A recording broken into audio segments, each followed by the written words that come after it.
meditation, which is a simple, natural method to bring our conscious mind deep within the thinking process and tap the source of a thought. The source of thought is a reservoir of energy and intelligence. The reason I gave was very rational, very obvious, that a thought flows. Due to energy it flows, and a thought always flows in a specific direction. It is the intelligence that gives direction to a thought. So every thought is built up of energy and intelligence, and because thoughts after thoughts are coming from within, so that area, which is the source of all thought, must necessarily be an inexhaustible reservoir of energy and intelligence. Therefore, in order to improve man's energy and intelligence, it is only necessary that his conscious mind reaches that area of the source of thought and thereby is filled with great energy and intelligence. This is how we can improve the ability and efficiency of any man in a very natural way, and thereby give him a chance to be more efficient in life, to be more productive, more creative in life, and yet do not accumulate stress and strain. It is vital that we do something so that the people of our age do not gather stress and strain. Otherwise, if a man feels more responsible in society, wants to produce more, the result is that he undertakes to do more and more, and with the result that he gathers stress and strain and eventually dies of heart failure. I don't know how far it is true. Some people have told me that there are companies in the States that the sales manager doesn't live more than 2-3 years. He gets lots of hundreds of thousands every month, but his life is just 2-3 years. Can't sustain that constant pressure. This shows that it is absolutely necessary for all those who aspire for greater improvement and greater accomplishment in life to not only engage in increasing activity, but at the same time improve the efficiency, increase your energy. Our enthusiasm to accomplish more brings us to entertain more and more activity, but our increasing activity will not be at the cost of our life. If we remain balanced, if we increase energy and intelligence in the proportion we increase our activity. Transcendental meditation not only improves the capacity of man on the mental level, on the psychological level, but also improves the ability of nervous system, because it is the state of nervous system which has a corresponding state of consciousness. The mind thinks as nervous system behaves. If the nervous system is functioning normally, then the thinking is very clear, aspirations are good, and all thoughts are powerful and right and productive. But if the nervous system is strained, then it is not functioning normally, it just can't. And when it doesn't function normally, then the aspirations are distorted, thoughts are very unclear, productivity is low, and in such a state, tensions naturally will be increasing all the time.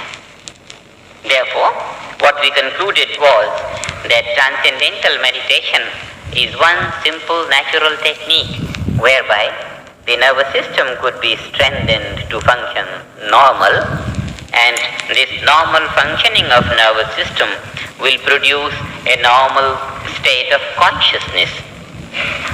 If the body is functioning normally, normal function means all the physical structure is pure.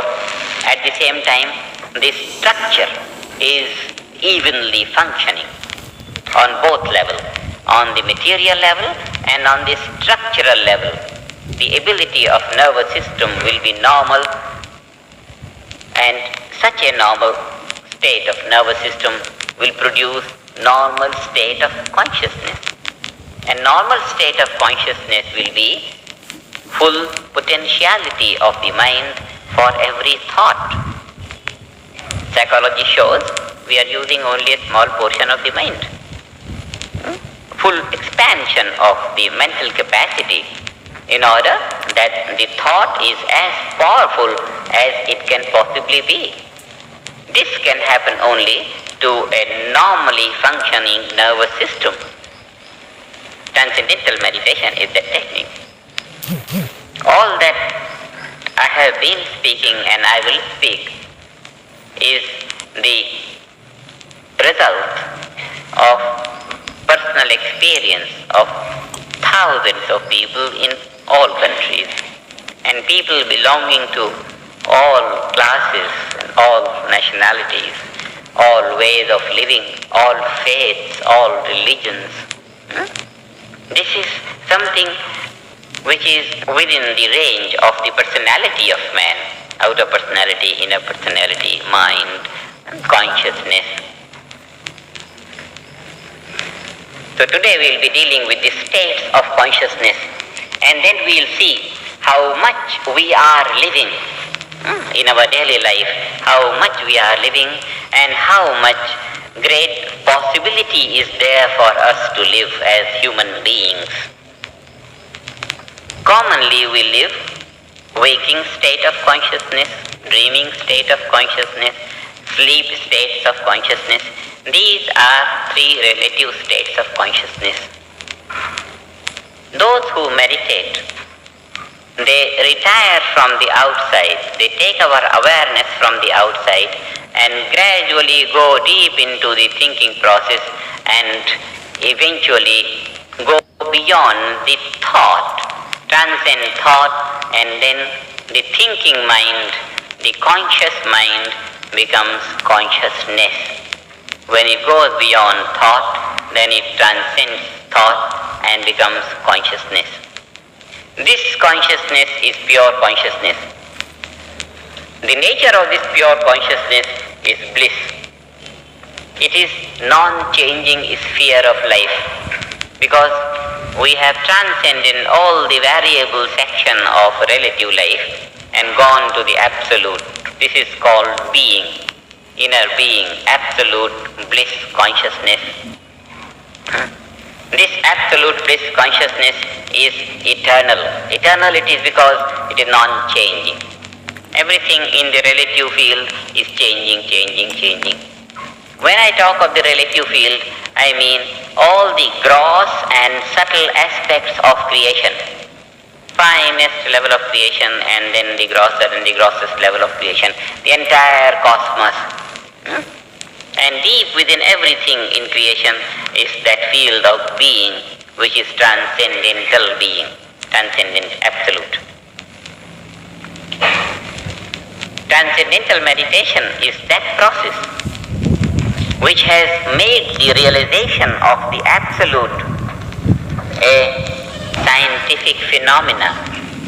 Scientific phenomena means it can be explored in a very systematic manner, and it is open to experience by everyone. It only needs taking our attention from the gross field of activity in the relative life to the subtle fields of activity in the relative life, eventually to the subtlest field of activity in the relative life, and transcending the subtlest of the relative we get to the transcendental absolute. In this way, bringing our attention in a systematic manner from gross to the subtle, we come to directly experience the absolute. And this systematic procedure of taking our attention from the outside to the inside has provided a systematic, scientific process of exploration into the nature of the absolute. And the nature has been found to be pure consciousness or bliss consciousness. Absolute, the word absolute so far was shrouded in the garb of mysticism. Even these days I hear some word transcendentalism. There is it is the transcendental field of life that is free from isms.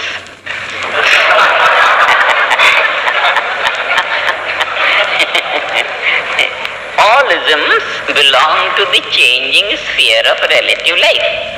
Every ism has some corresponding branch of learning. This ism or this ism or this ism. Transcendentalism is a word from the mouth of the ignorant. There is nothing like transcendentalism.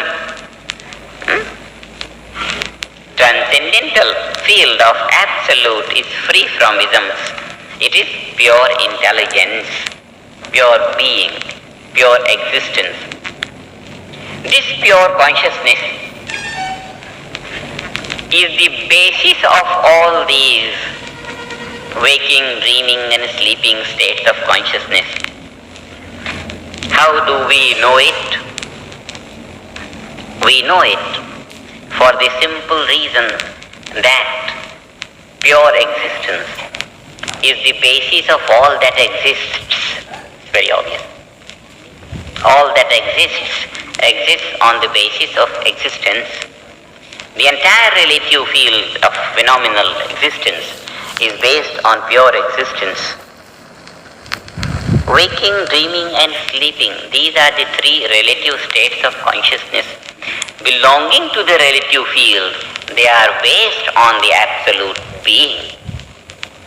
Therefore, these three states of consciousness are based on pure consciousness of absolute being. We have seen that the state of nervous system is responsible for the state of consciousness. Somehow the nervous system gets so tired and becomes so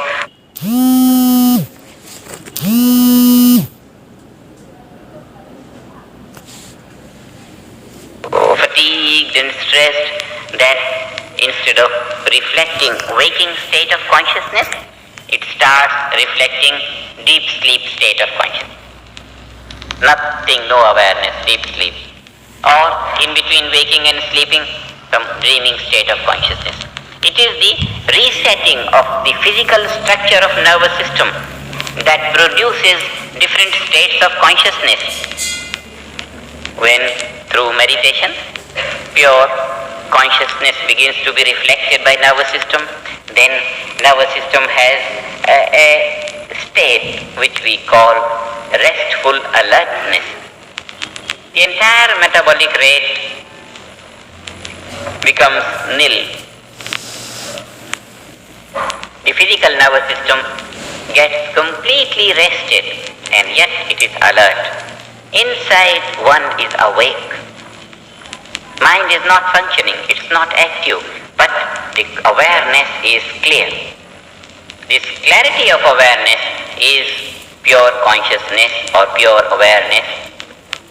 As long as the thinking mind is experiencing a thought, so long the mind is a thinker, and the thought becomes finer and finer, and then the thinker becomes more and more alert in order to experience the finer thought.